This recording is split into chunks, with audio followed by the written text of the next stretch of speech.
Hello students, நம்ம இன்னைக்கு இந்த வீடியோவில் என்ன பார்க்க போகிறோம்னா எக்ஸசைஸ் 11.1ல் கொஸ்டின் நம்பர் 8 கண்ணா பார்க்க போகிறோம்.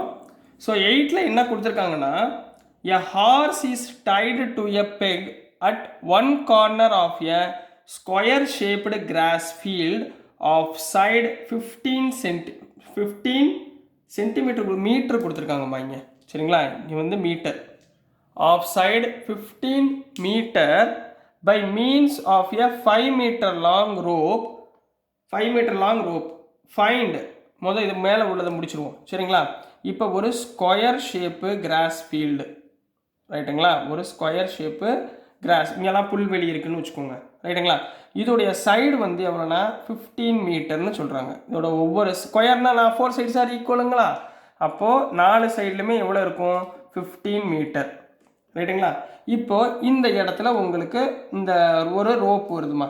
இப்போ ஒரு ரோப் இப்படி இருக்குன்னு வச்சுக்கோங்க. இந்த இடத்துல ஒரு ஹார்ஸ் டைப் பண்ணியிருக்காங்க. ஹார்ஸு எனக்கு தெரிஞ்ச மாதிரி வரைகிறேன், சரிங்களா. ஹார்ஸ் மாதிரி இருக்காது, பட் ஹார்ஸ் தான் அது. இந்த ஒரு ஹார்ஸ் ஒன்று டைப் பண்ணி வச்சுருக்காங்க. இந்த ரோப்போடைய ரேடியஸ் எவ்வளோமா சொல்லியிருக்காங்க, 5 மீட்டர் லாங். இப்போ இந்த ரோப்போட இது 5 மீட்டர் லாங். அப்போ இவங்க என்ன சொல்கிறாங்கன்னா, find the area that the part of the field in which the horse can graze. அதாவது இப்போ இந்த ஹார்ஸ் இருக்குது பார்த்தீங்களா, இந்த ஹார்ஸ் வந்து எவ்வளவு தூரத்துக்கு அதனால் இந்த கிராஸ் வந்துன்னா புல் மேய்கிறது, சரிங்களா, புல் சாப்பிடும்ல, அது எவ்வளோ தூரம் வரைக்கும் சாப்பிடும். இப்போ இந்த 5 மீட்டர் வந்து இப்படியே வந்துச்சுன்னா ஒரு சர்க்கிள் மாதிரி வருமா, இவ்வளோ தூரம் வருமா, இது எல்லாமே 5 மீட்டர் ரேடியஸ். அப்போ இந்த ஹார்ஸ் வந்து இந்த 5 மீட்டர் ரேடியஸில் இது எங்கே வேணாலும் சுற்றிக்கிட்டு இருக்கும், அதானே அர்த்தம், சரிங்களா. கரெக்டாக புரியுதுங்களா. இந்த ஹார்ஸ் இப்படி எல்லாம் சுற்றும். பட் கிராஸ் ஃபீல்டு இதுதான், ஸ்கொயர்ன்றது தான் கிராஸ் ஃபீல்டு. அப்போ நம்ம கண்டுபிடிக்க போகிறது இந்த ஏரியாவில் எவ்வளோ தூரம் அது சாப்பிடுது அப்படின்றத கண்டுபிடிக்க போகிறோம். ரெண்டாவது என்ன சொல்லியிருக்காங்கன்னா, the increase in the grazing area if the rope were 10 metre long instead of 5 metre. இப்போ இதே ரோப்பை இந்த மீட்டர் எவ்வளவு 5 மீட்டரா, இப்போ இதே ரோப்பை நான் 10 மீட்டர் ஆக்கிட்டேன். 10 மீட்டர் ஆக்கிட்டேன்னா இது அடுத்து எவ்வளோ தூரத்துக்கு அது வந்து கிரேஸ், அதாவது புல்லெல்லாம் எவ்வளோ சாப்பிடும் அப்படின்றத நம்ம ஃபைன் பண்ண போகிறோம். கொஸ்டின் புரிஞ்சுங்களாமா? கொஸ்டின் புரிஞ்சுன்னா போதும், சரிங்களா. ஆன்சர் பார்த்துக்கலாங்களா, ரொம்ப ஈஸி தான், போட்டு குழப்பிக்க வேண்டாம். இப்போ பாருங்களேன், இது ஸ்கொயர் தானே, ஸ்கொயர்னால் இதோட ஆங்கிள் எவ்வளோ இருக்கும் 90 டிகிரி. உங்களுக்கு தெரியும், ஆல் சைடிலும் எல்லா சைடுமே என்னவா இருக்கும் 90 டிகிரியாக இருக்கும், ரைட் ஆங்கிள், சரிங்களா. ஸோ இப்போது ஆன்சர்மா, ஆன்சரில் எப்படி எழுதணும்னு சொல்லியிருக்கேன் ஃபஸ்ட்டு எடுத்தோடனே. இப்போ இப்போ என்ன கண்டுபிடிக்க போகிறோம், நம்பர் 1ல் ஏரியா கிரேஸ்டு, அதாவது புல்வெளி சாப்பிடுது, பை தி ஹார்ஸ் எவ்வளோ ஏரியா சாப்பிட்ருக்கு, ரைட்டுங்களா. அப்போ இங்கே என்ன வரும், ஏரியா ஆஃப்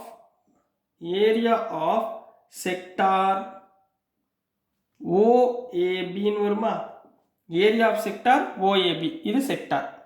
இந்த செக்டார், இந்த கேர்வ் வருது பார்த்தீங்களா, இந்த கேர்வ் வர்றதா, இது வந்து ரேடியஸ், இது வந்து சென்டர் வச்சுக்கோங்க, இதுதாம்மா சர்க்கிள், புரிஞ்சுங்களா. இது சர்க்கிள், இது சென்டர் ஓ, சரிங்களா.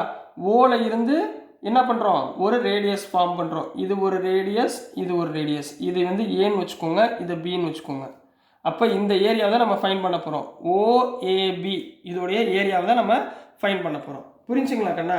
சரி, இப்போ ஏரியா ஆஃப் த செக்டருக்கு என்ன formula, theta divided by 360 into pi r square போடலாங்களா, சரிங்களா. இதில் கிவன் என்ன கொடுத்துருக்காங்க, given theta equal to 90 degree, ஏன்னா ஸ்கொயர், அதனால் தீட்டா என்ன ஆயிரும் 90 டிகிரி. ஆர் வந்து இந்த ரோப்பு, இந்த ரேடியஸ் எவ்வளோ சொல்லியிருக்காங்க 5 மீட்டர் அப்படின்னு கொடுத்துருக்காங்க. இது ரெண்டு இதில் சப்ஸ்டியூட் பண்ணுங்க பார்ப்போம், என்ன வரும், தீட்டாக்கு பதிலாக 90 degree divided by 360 degree into பைக்கு பதிலாக இவங்க என்ன சொல்லியிருக்காங்க 3.14 தான் யூஸ் பண்ணணும், 22/7 யூஸ் பண்ணக்கூடாது. ஆன்சர் சேமாக தான் வரும், பட் நீங்கள் யூஸ் பண்ணுறப்ப 3.14 தான் சப்ஸ்டியூட் பண்ணணும், புரியுதுங்களா கண்ணா. ஸோ 3.14 இன்ட்டு ரேடியஸ்னா 5மா, 5 இன்ட்டு 5, புரியுதுங்களா, முடிஞ்சு போச்சா. இப்போ பாருங்கள் 0 0 கேன்சல், 9 4s are 36, ரைட்டுங்களா. அப்போ என்ன வரும் 3.14 divided by 4 into 55. இப்போ மேலே பாருங்களேன் 5 into 5 25, 25 into 3.14 என்ன வரும் 78.5 வரும். டிவைட் பை கீழே வந்து 4 டிவைட் பண்ணிங்கன்னா எவ்வளோ கிடைக்கும் 19.62 metre square. 19.62 metre square divide பண்ணால் கற்றுக்கோங்க. டெசிமல் வேல்யூ கரெக்டாக டிவைட் பண்ண நீங்கள் கற்றுக்கிட்டு தான் ஆகணும். சரிங்களா? குழந்தைய கிடையாது, நீங்கள் 6th ஸ்டாண்டர்ட் பசங்க கிடையாது. இந்த டிவிஷன் மட்டும் டிவைட் பை 4 ஈக்குவல் டு 19.621 டக்குன்னு இப்போ போட்டு பார்த்துக்கணும். சரிங்களா? போட்டு பார்த்துட்டு ஆன்சர் கரெக்டாக வருதா நீங்கள் செக் பண்ணிக்கோங்க. ரைட்டுங்களா? இது கொஸ்டின் நம்பர் 1 ஆன்சர் கண்ணா. சரிங்களா? அடுத்து நம்ம என்ன பார்க்க போகிறோம்? Question number 2. கொஸ்டின் நம்பர் 2ல் என்ன சொல்லியிருந்தாங்க? இந்த அவங்க கொடுத்துருக்க ரோப்பு 5 மீட்டர்னு அவங்க கொடுத்துருக்காங்க. ஆனால் இதே ரோப்பு 5 மீட்டருக்கு பதிலாக என்ன மாறிடுச்சு 10 மீட்டராக கன்வெர்ட் ஆகிடுச்சு. என்ன சொல்கிறாங்க? ரேடியஸ் வந்து 10 மீட்டராக மாறிடுச்சு. அப்போ என்ன இருக்கும்? இப்போ செகண்ட் ஒன்றுக்கு ஆன்சர் எப்படி எழுதுவீங்க? இதில் ஹியர் தீட்டா வந்து சேமாக தான் இருக்கும், 90 டிகிரி தான் இருக்கும். ஏன்னா எல்லா சைடுமே 90 டிகிரி தான். ரோப் மட்டும்தான் சேஞ்ச் ஆகிருக்கு. அதாவது ரேடியஸ் வந்து 10 மீட்டர். 5ன்னு இருக்கிறத நீங்கள் என்ன மாற்ற போகிறீங்க 10 மீட்டராக கன்வெர்ட் பண்ண போகிறீங்க. ரைட்டுங்களா? அப்போ ஃபார்முலா என்ன? தீட்டா by 360 into pi r square. ரைட்டுங்களா? சப்ஸ்டியூட் பண்ணிடலாங்களா? தீட்டா எவ்வளவு 90 டிகிரி டிவைட் பை 360 கேன்சல் பண்ணிங்கன்னா 9 4 சார் 36 இன்ட்டு பைக்கு பதிலாக 3.14 இன்ட்டு 10 இன்ட்டு 10 போடலாங்களா? அப்போ என்ன வந்துடும் 3.14 இன்ட்டு 10 10 சார் 100ங்களா? 100 டிவைட் பை 4 போடலாங்களா? அப்போ 100ஆல் 3.14 டிவைட் பண்ணிங்கன்னா பாயிண்ட்டுக்கு அப்புறம் உள்ள 2 வேல்யூ கேன்சல் ஆயிரும். அப்போ என்ன இருக்கும் 314/4ன்னு கிடைக்குமா? 314/4னா 78.5 சென்டிமீட்டர் ஸ்கொயர். சாரி, அங்கே வந்து சென்டிமீட்டர் கொடுக்கல, மீட்டர் கொடுத்துருக்காங்க.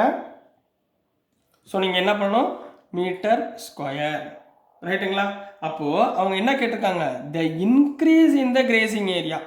இப்போ 10 மீட்டராக ரோப் மாறிடுச்சு. மாறினதுக்கப்புறம் எவ்வளோ அது சாப்பிட்ற ஏரியா வந்து இன்க்ரீஸ் ஆகிருக்குன்னு கேட்குறாங்க. அப்போது இன்க்ரீஸ் இன்